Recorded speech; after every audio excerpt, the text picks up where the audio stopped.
everyone, my name is Sonia and I welcome you to my channel Sonia Ma'am English and Social।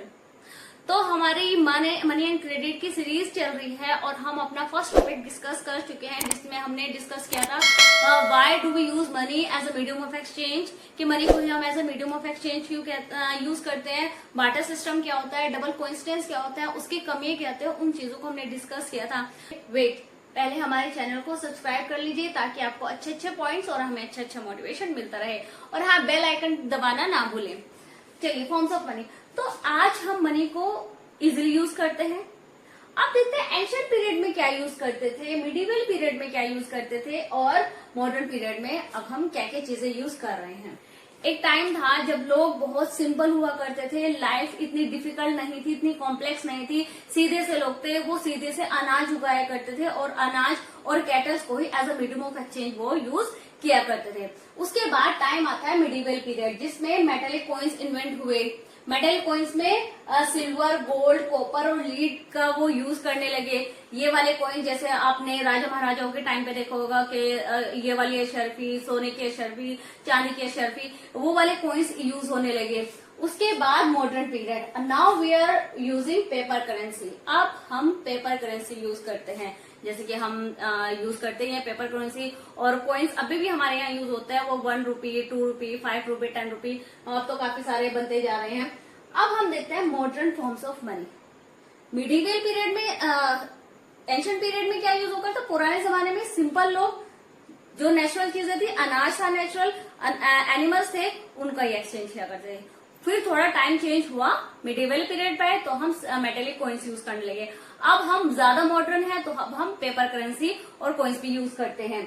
Now forms of money. अब हम किस किस चीज में modern time में अब हम कौन कौन सी चीजें यूज करते हैं, नेट बैंकिंग। और ये मैं आपको बता दूं कि ये सारे पॉइंट्स हैं, they are like question answers. इसका आप एक लॉन्ग आंसर फॉर्म कर सकते हो, इसका एक लॉन्ग आंसर फॉर्म कर सकते हो, इसका करेंसी का एक लॉन्ग आंसर फॉर्म कर सकते हो, रिजर्व बैंक का एक लॉन्ग आंसर फॉर्म कर सकते हो। तो आप लोग इसका एक स्क्रीनशॉट ले लीजिए। These are like 1 2 3 4 long answers. आप इनको अच्छे से समझे, रटना बिल्कुल भी नहीं है, क्योंकि रटा हुआ कभी भी माइंड में नहीं रहता। आप इनको स्क्रीनशॉट लेकर इसको समझ के आप इसीलिए अपना आंसर फॉर्म करना है, क्योंकि हमें रटना नहीं है, हमें अपने आंसर बनाने हैं। Right, forms of money. आजकल हम क्या यूज करते हैं, नेट बैंकिंग। नेट बैंक, अब हमें कोई भी चीज करने के लिए डायरेक्ट बंदे के पास जाना नहीं पड़ता, मनी को एक्सचेंज नहीं करना पड़ता, डायरेक्टली अब हम नेट बैंकिंग यूज करते हैं। मोबाइल से घर बैठे बैठे हम किसी को भी मनी ट्रांसफर कर सकते हैं, नेट से, बैंक से ट्रांसफर कर सकते हैं, मोबाइल से ट्रांसफर कर सकते हैं। आज हम पेपर नोट्स यूज कर रहे हैं, डेबिट कार्ड्स वगैरह सबको पता ही है। डेबिट कार्ड एक कार्ड इश्यू करता है बैंक, और उससे हम कभी भी एटीएम वगैरह में कभी भी मनी निकाल सकते हैं। चेक के तौर पे भी हम बिना मनी को एक्सचेंज कर सकते हैं। यूपीआई, ये सारी चीजें आज के टाइम में हम यूज कर रहे हैं, और आई होप कि आप सबको ये सारी चीजें पता है। बस ये सारे पॉइंट्स, क्योंकि क्वेश्चन में कभी कभी आ जाता है what is the modern forms of money, right the names of modern forms of money, तो इसमें ये सारे पॉइंट्स आ जाएंगे। करेंसी, अब करेंसी क्वेश्चन आ सकता है, व्हाट इज करेंसी। अब ये सारे पॉइंट्स लेके आप आंसर फॉर्म कर सकते हैं। Unit of exchange, currency is a unit of exchange. चीजों को एक्सचेंज करने के लिए हम करेंसी यूज करते हैं, पेपर नोट्स वगैरह हम यूज करते हैं। ट्रांसफर गुड्स एंड सर्विसेज, चीजों का, सामान का लेन देन, सर्विस का लेन देन भी करेंसी से ही होता है। करेंसी डिफरेंट होती है, हर कंट्री की करेंसी डिफरेंट होती है, जैसे सऊदी की डिफरेंट है, दुबई की डिफरेंट है, अमेरिका की डिफरेंट है, चाइना की डिफरेंट है। तो it differs from country to country, right, लेकिन यूज हर जगह होती है। लीगली एक्सेप्टेड, ये लीगली एक्सेप्टेड है, जैसे मैंने money as a medium of exchange में सारे पॉइंट्स बताए थे, उसके कुछ पॉइंट्स यहाँ पर भी आ जाएंगे, क्योंकि करेंसी और मनी में वही सारी चीजें आ जाती हैं। लीगली एक्सेप्टेड, कोई भी इसको यूज करने से डिनाई नहीं कर सकता। Demand and supply bye CBI, CBI central bank, इसकी डिमांड और supply central bank of India, India का जो सेंट्रल बैंक है, जैसे सेंट्रल गवर्नमेंट होती है, उसी का जो बैंक होता है वो इसको सप्लाई करता है, ऑथोराइज्ड बाय गवर्नमेंट। ये गवर्नमेंट के द्वारा ऑथोराइज्ड होती है, इसलिए कोई भी बंदा इसे यूज करने से मना नहीं कर सकता। No value of its own, इसकी अपनी कोई वैल्यू नहीं होती है। क्यों? क्योंकि आप किसी भी पेपर पे 200, 300, 500, 1000 कुछ भी लिखकर चलाएंगे तो नहीं चलेगा। क्यों? क्योंकि उसकी किसी भी पेपर की अपनी वैल्यू नहीं होती है। वैल्यू जब होती है जब वो गवर्नमेंट के द्वारा ऑथोराइज होता है। अब we can have the example of so simple नोटबंदी। अब हम नोटबंदी का इसमें यहाँ बहुत अच्छा सा एग्जाम्पल ले सकते हैं। अब नोटबंदी के टाइम पर जब 2000 के रुपीज और 1000 रुपीज का जो नोट था और 500 का सारी ही करेंसी चेंज हुई थी, तो वो जो ओल्ड करेंसी थी, ओल्ड पेपर के जो नोट थे वो यूजलेस हो गए थे। आपने न्यूज में भी देखा होगा कि 500 के नोट और 1000 के नोट ऐसे नदियों में बहाए लोगों ने, क्योंकि जब वो एक्सचेंज होने बंद हो गए थे। जिनकी क्लीन मनी थी उन्होंने तो बैंक से एक्सचेंज करा लिया, जिनकी क्लीन मनी नहीं थी और जो लोग बेचारे अपनी मनी को एक्सचेंज नहीं करा पाए, उनकी मनी वेस्ट हो गई, क्योंकि एक टाइम के बाद वो यूजलेस हो गई थी। एक टाइम तक तो गवर्नमेंट ने कहा कि हाँ बैंक से इसको एक्सचेंज कर लो, लेकिन उसके बाद जब वो बैंक से एक्सचेंज नहीं हुई, क्योंकि लाइनें हमने देखी है कितने कितने घंटों 4 दिन लोगों की लाइन लगने के बाद पेपर एक्सचेंज होते थे, तो उसके बाद भी जब टाइम निकल गया तो लोगों ने अपनी करेंसी वो जो ओल्ड हो चुकी थी, आउटडेट हो चुकी थी, वो नदियों में हमने बहते हुए खुद अपनी आंखों से देखी है न्यूज चैनल्स पे। तो इट मीन्स अगर गवर्नमेंट ऑथराइज करती है तो उसकी वैल्यू होती है, अगर गवर्नमेंट ऑथराइज नहीं करती तो उसकी कोई वैल्यू नहीं होती। वही 500 का नोट या 1000 का नोट नोटबंदी से पहले उसकी वैल्यू थी, लोगों ने जमा करके अपने बैंक्स में अपने अलमारियों में रखे हुए थे, लेकिन जब वो नोटबंदी हुई वो उसका यूज गवर्नमेंट ने खत्म कर दिया, तो वो अलमारियों से निकल के नदियों में बहते हुए हमने अपनी आंखों से देखे हैं, राइट। तो दिस इज द वैल्यू। और ये पेपर की वैल्यू तभी, मैं आपको एक पेपर पे अपना 200 लिख कर दूं या 1000 लिख के दूं या 2000 लिख कर दूं, उसकी कोई वैल्यू नहीं होती। वैल्यू सिर्फ उसी की होती है जिसको गवर्नमेंट ऑथराइज करती है। और जैसे ये नकली नोट होते हैं, राइट, डुप्लीकेट जो नोट्स होते हैं, सेम प्रिंट होता है, सब कुछ सेम होता है, लेकिन उसकी वैल्यू नहीं होती। क्योंकि वो गवर्नमेंट के द्वारा ऑथराइज नहीं है। तो करेंसी की मेन पॉइंट यही है कि करेंसी की अपनी कोई वैल्यू नहीं होती। अगर गवर्नमेंट उसको ऑथराइज करते हैं तो वैल्यू होती है, अगर ऑथराइज नहीं करते तो उसकी कोई वैल्यू नहीं होती है। So this were the point. Unit of exchange, transfer, ये एक्सचेंज का यूनिट है, इससे चीजें ट्रांसफर होती है, सर्विसेज ट्रांसफर होते हैं, लीगली एक्सेप्टेड है, कोई भी इसको मना नहीं कर सकता। इसके डिमांड एंड सप्लाई सीबीआई करती है, सेंट्रल बैंक ऑफ इंडिया करती है, ऑथराइज बाय गवर्नमेंट, ये गवर्नमेंट के द्वारा ऑथराइज है, लेकिन इसकी अपनी कोई वैल्यू नहीं है, राइट। ये किसी भी टाइम इसकी वैल्यू खत्म हो सकती है। Reserve bank of India. अब रिजर्व बैंक ऑफ इंडिया में देखते हैं कि रिजर्व बैंक ऑफ इंडिया का क्या रोल प्ले है हमारी मनी के टर्म्स में, मनी से रिलेटेड इसके क्या रोल हैं। Reserve bank of India, this is the central bank of India. हमने यहाँ पढ़ा है ना कि डिमांड एंड सप्लाई कौन करता है, सीबीआई करता है। CBI central bank of India, और इंडिया का सेंट्रल बैंक है रिजर्व बैंक ऑफ इंडिया। इसका एक लॉन्ग क्वेश्चन, लॉन्ग आंसर बन जाता है, एग्जाम में भी काफी पूछा जाता है, what is the role of reserve bank, right. Reserve bank का क्या रोल है, ये सेंट्रल बैंक ऑफ इंडिया है और कंट्रोल्स मॉनेटरी पॉलिसीज, गवर्नमेंट की जो मनी से रिलेटेड जितनी सारी पॉलिसीज होती है उनको ये कंट्रोल करता है, and supervises activities of formal sector, formal sector की एक्टिविटीज को सुपरवाइज करता है। एक फॉर्मल सेक्टर होता है, एक इनफॉर्मल सेक्टर होता है। फॉर्मल सेक्टर में वो सारे बैंक्स आ जाते हैं जो गवर्नमेंट के द्वारा ऑथराइज्ड होते हैं और जिनको कंट्रोल आरबीआई करता है। और इनफॉर्मल सेक्टर में वो सारे लोग जो अमीर लोग हैं, जिनसे कोई भी अपना कर्जा ले लेता है, वो सारे इनफॉर्मल सेक्टर में जाता है। तो reserve bank of India supervise करता है फॉर्मल सेक्टर को, यानी बैंक्स को। Track the activities of formal sector, formal sector जो बैंक्स वगैरह होते हैं उनकी सारी ही एक्टिविटीज को सुपरवाइज करता है, ट्रैक करता है कि कहीं कुछ गड़बड़ तो नहीं चल रही है। गाइडलाइंस टू बैंक्स एंड एसएचजीज, तो जितनी भी बैंक्स में गाइडलाइंस होती हैं, जो नॉर्म्स, रूल्स, रेगुलेशंस होती हैं, वो सारी रिजर्व बैंक देता है। जैसे कि स्कूल्स, कॉलेजेस में कुछ नॉर्म्स होते हैं, रूल्स, रेगुलेशंस होते हैं, टर्म्स, कंडीशंस होती हैं, वो सीबीएसई या बोर्ड देता है। उसी तरह बैंक्स की सारी guidelines reserve bank of India देता है। Direction and regulating terms and condition, जितनी भी बैंक्स में टर्म्स कंडीशंस होती हैं, जैसे कि इंटरेस्ट रेट होता है, क्या क्यों, वो कौन सी कंडीशंस होती है जिनसे लोन लिया जाता है, वो कौन सी कंडीशंस होती है जिनसे लोन नहीं लिया जाता है, इंटरेस्ट क्या होता है, वो सारी चीजें आरबीआई के अंडर आती हैं। प्रोवाइड्स फीडबैक टू गवर्नमेंट, अब जितने भी मॉनेटरी रिलेटेड फीडबैक होता है, गवर्नमेंट की जितनी मनी से रिलेटेड जितनी पॉलिसीज होती है उन पे फीडबैक भी रिजर्व बैंक ही देता है। Holds part of cash of banks, और बैंक में कुछ पार्ट बैंक की मनी का जो डिपॉजिट होता है, बैंक के डिपॉजिट का कुछ पार्ट आरबीआई रखता है। तो ये सारी चीजें अब हम देख सकते हैं कि कैसे रिजर्व बैंक एक होल्ड करने वाला कैरेक्टर है। एक बैंक सारे बैंक्स को होल्ड करके रिजर्व बैंक लगता है। जैसे कि इन स्कूल्स एक प्रिंसिपल होता है, वो सारे स्कूल्स को मैनेज करता है। इसी तरह सारे बैंक्स में हेड कौन होता है?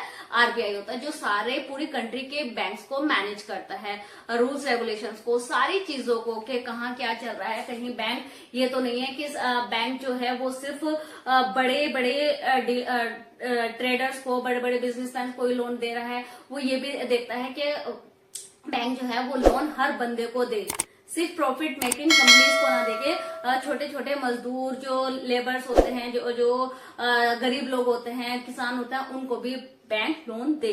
ये सारी चीजें कि सिर्फ बैंक की एक्टिविटी सिर्फ प्रॉफिट मेकिंग तो नहीं चल रही है, बैंक एक सही डायरेक्शन में चल रहा है नहीं चल रहा है, या कहीं कुछ गड़बड़ी तो नहीं चल रही, सारी चीजें आरबीआई ही मॉनिटर करता है। Right, so this was all about this topic. इस टॉपिक में हमने forms of money, modern forms of money, currency, reserve bank of India, इन सारी चीजों को थोरली पढ़ा है, और आप एक बारी इसको रिवाइज भी करना है। इसका आप स्क्रीनशॉट ले लीजिए ताकि आप इसको आफ्टर वीडियो आप इसको देख के सारी चीजें मेमोराइज कर सकें।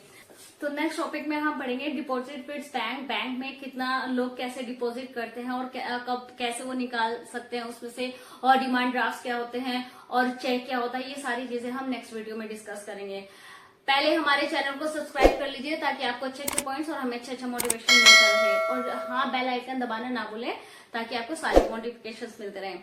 Right, hello everyone. तो लास्ट वीडियो में हमने डिस्कस किया कि डिफरेंट फॉर्म्स ऑफ मनी क्या होती है एंशिएंट टाइम में, मिडिवल टाइम में और मॉडर्न टाइम में, किस किस फॉर्म में हम मनी को यूज करते हैं, आरबीआई का क्या रोल होता है। तो इस टॉपिक में हम पढ़ने जा रहे हैं डिपॉजिट विद बैंक, कि बैंक में जो हम लोग डिपॉजिट कराते हैं वो क्या होता है, कैसे निकाला जाता है। डिपॉजिट भी 2 टाइप्स के होते हैं। एक तो फिक्स डिपॉजिट होता है जिसको हम 10 इयर्स, 5 इयर्स, 20 इयर्स के लिए करा देते हैं, उसके बिटवीन हम उसको नहीं निकालते हैं। लेकिन एक हमारा सेविंग अकाउंट होता है कि हम घर पर पैसा ना रखकर, क्योंकि घर पर एक डेंजर भी रहता है कि कहीं चोरी ना हो जाए, डाका ना पड़ जाए, तो हम अपना अमाउंट सेफ रखने के लिए बैंक में अमाउंट डिपॉजिट करा देते हैं। तो वो डिपॉजिट कराने के बाद हम उसको किसी भी time, eight any time, on demand वो हम निकाल सकते हैं। इस पे गवर्नमेंट हमें किसी भी टाइम देने के लिए रिस्पॉन्सिबल है, वो कभी मना नहीं कर सकता है। कोई रेयर केस हो जाता है वो एक डिफरेंट चीज है, लेकिन बैंक हमें हमेशा अवेलेबल रहता है, हम किसी भी टाइम बैंक से अपना अमाउंट निकलवा सकते हैं। तो deposit in bank account which can be withdrawn without any advance notice is known as demand deposit.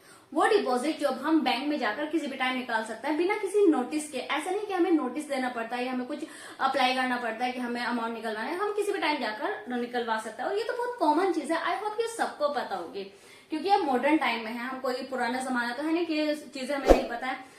आप लोग तो वैसे बहुत ज्यादा स्मार्ट हो आज के टाइम में। राइट, फीचर्स, इसके फीचर्स क्या होता है? People earn interest on demand deposit. ये तो सभी को पता होता है कि हम अपना अमाउंट जमा करा देते हैं बैंक में, लेकिन ये बहुत कम लोगों को पता होता है कि बैंक उस अमाउंट पे कुछ इंटरेस्ट देता है। राइट, ये चीजें कम नॉलेज में आती है। पेमेंट थ्रू चेक, इसकी एक इंपॉर्टेंस है। फीचर्स यानी इसकी क्या क्या खासियतें हैं, क्या क्या क्वालिटीज हैं।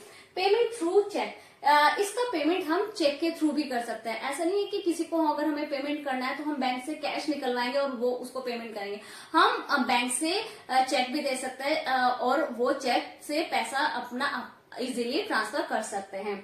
Through withdrawn at any time on demand, therefore called demand deposit। अगर एक डेफिनेशन शॉर्ट में डेफिनेशन आ जाती है, व्हाट इज डिमांड डिपॉजिट। एक तो ये जाते हैं deposit in bank account which can be withdrawn without any notice on demand. किसी भी टाइम हम डिमांड पर अपना अमाउंट निकलवा सकते हैं। ये डिमांड पर निकलता है, इसलिए इसे डिमांड डिपॉजिट कहा जाता है।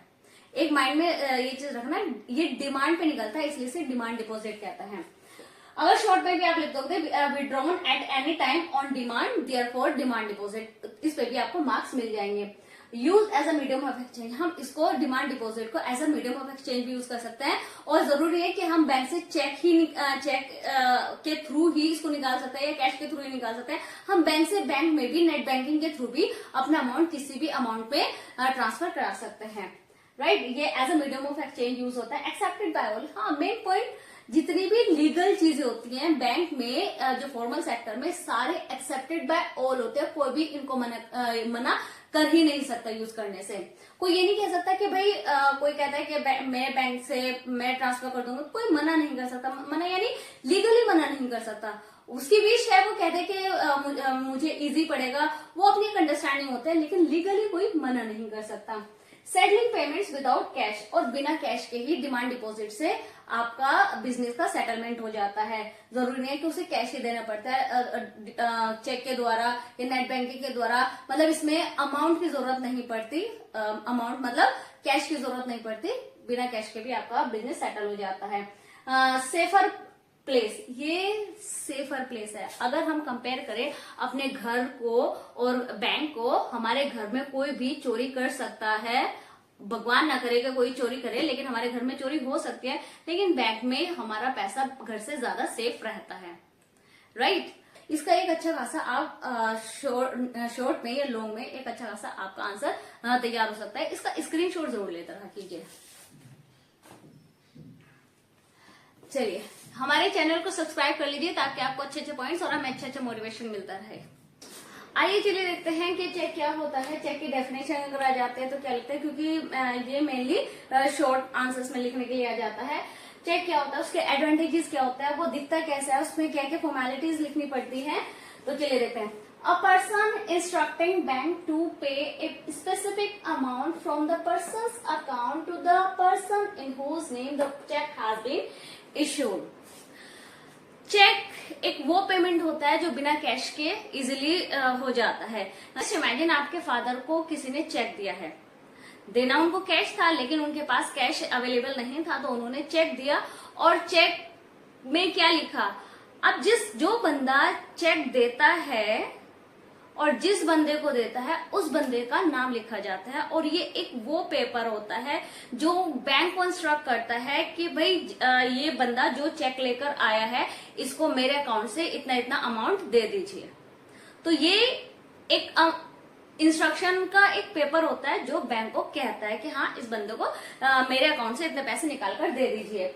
और यहाँ पर नेम किसका होता है, जिसको देते हैं, जो देता है और जिसको देता है उसका नाम। सपोज आपके फादर को चेक मिला तो यहाँ आपके फादर का नेम आ जाएगा, राइट। पे, तो देखो इसमें लिखा क्या है, पे प्रेम कुमार, पे कर दीजिए प्रेम कुमार को या धारक को, इंग्लिश हिंदी दोनों में होता है, को, और बेयरर या धारक या बेयरर यानी जिसको दिया जा रहा है, रुपए या रुपीज 50,000 ओनली अदा करिए, यानी 50,000 रुपीज इस बंदे को प्रेम कुमार को दे दीजिए। कितने, यहाँ पर इंग्लिश में भी लिखा होता है और नंबर्स में भी लिखा होता है।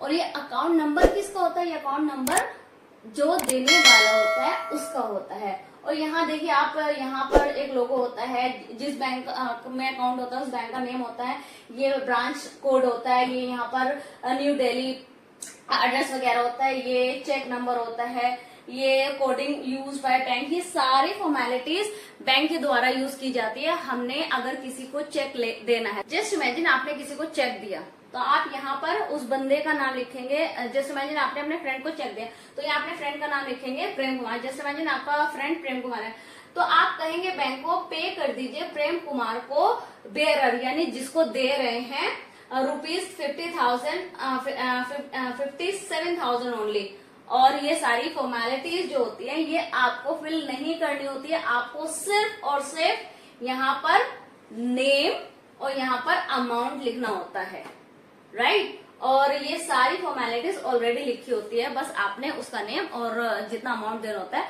वो लिखना होता है, and the work is done. और ये जो यहाँ पर साइड में अगर आपको यहाँ प्रॉपरली नहीं दिखाई दे रहा होगा, आई अंडरस्टैंड, तो आप अपनी बुक एनसीईआरटी की बुक ओपन करके देख सकते हैं। यहाँ पर सारी फॉर्मेलिटीज आपको उस बुक में इजिली दिख जाएगी। वो सारी चीजें मैंने वही लिखी है जो बुक में है, राइट। तो यहाँ पर ये जो साइन होता है, ये साइन होता है कि जो बंदा यानी प्रेम कुमार जो बैंक से अमाउंट लेने आए हैं, इसको कैश ना देकर बैंक टू बैंक इसके बैंक में जमा कर दीजिए, ट्रांसफर कर दीजिए। तो ये साइन होता है उस चीज का कि इस बंदे को कैश नहीं देना है, इस बंदे के बैंक में मेरे अकाउंट से इस बंदे के अकाउंट में ट्रांसफर कर दीजिए। तो ये सारी फॉर्मेलिटीज होते हैं। वैसे फॉर्मेलिटीज फिल करने के लिए नहीं आती है, बस मेनली आ जाता है what is cheque and what are the advantages. तो चेक तो हम अगर आप डेफिनेशन वैसे क्रैम तो नहीं करनी होती है, आप समझ के अपनी लैंग्वेज में लिख दीजिए। The cheque is a instructing paper होता है ये, जो अलाउ करता है बैंक को, जो इंस्ट्रक्ट करता है बैंक को कि मेरे अकाउंट से इस बंदे के अकाउंट में इतना पैसा अकाउंट में या कैश दे दीजिए। वो होता है जो उसको बैंक टू बैंक देना होता है तो वो बैंक टू बैंक इंस्ट्रक्ट कर देता है, कैश देना होता है तो वो कैश इंस्ट्रक्ट कर देता है। अब इसके एडवांटेजेस देख लेते हैं क्या होती है। सेफेस्ट मोड ऑफ ट्रांजैक्शन, ये सेफेस्ट मोड है। अगर आप कहीं जा रहे हैं, ट्रैवल कर रहे हैं और आपको बहुत बड़ा अमाउंट ले जाना है, तो आपको डर लगता है क्योंकि ट्रेन वगैरह में, बसेस वगैरह में चोरी हो जाती है, तो आपको डर लगता है, दिल धक धक करता है कि कहीं मेरा इतना बड़ा अमाउंट चोरी ना हो जाए, कोई लेकर ना भाग जाए। तो ये सेफेस्ट होता है क्योंकि चेक का किसी को भी नहीं पता होता है। पैसे का जो लूटने वाले होते हैं, जो थीव्स वगैरह होते हैं, वो भाप लेते हैं, वो अंदाजा लगा लेते हैं कि इस बंदे के पास कैश है, लेकिन चेक का कोई अंदाजा भी नहीं लगा सकता, किसी को पता ही नहीं चलता। तो it means this is the safest mode of transaction. Transaction का ये सेफेस्ट मोड है। इजी टू कैरी करने के इसे किसी को पता भी नहीं चलता कि हमारे पॉकेट में एक चेक रखा है, पैसे तो फिर भी दिख जाते हैं लेकिन चेक का पता नहीं चलता। पेमेंट विदाउट कैश, हाँ मेन चीज पेमेंट हो जाती है बिना कैश के, बिना पैसे दिए हम किसी को भी अपना पेमेंट कर सकते हैं। इसमें इतनी सारी चीजें नहीं है, बस एक डेफिनेशन आपको अपनी लैंग्वेज में लिखनी होगी।